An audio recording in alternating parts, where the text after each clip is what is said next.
ഇക്കാക്കായും എൻ്റെ മോളും ഈ ഓടിപ്പോകുന്നത് ആരെ കാണാനെന്നറിയോ? നമ്മുടെ ഹാജറുമ്മ. നാട്ടിൽ നമ്മളെയും കാത്തിരിക്കുന്ന ഒരാളാണ് ഈ ഉമ്മ. വരുമ്പോൾ തന്നെ ഒരുപാട് വിശേഷങ്ങൾ ചോദിക്കാനുണ്ടാവും. അങ്ങനെ ഇത്തവണയും കുറേ വിശേഷങ്ങൾ ചോദിച്ചു.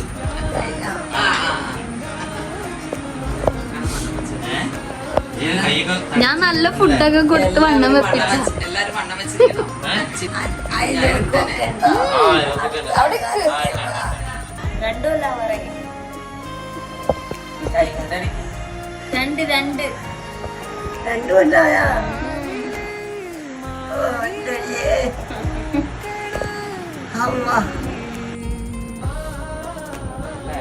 അങ്ങനെ പിന്നെ യാത്രയൊക്കെ പറഞ്ഞിറങ്ങുമ്പോഴേക്കും കരച്ചിലായി പിഴിച്ചിലായി. അങ്ങനെ ഇതാണ് ഞങ്ങളുടെ ഹാജറുമ്മ. എല്ലാവരോടും സ്നേഹം മാത്രമുള്ള ഹാജറുമ്മ.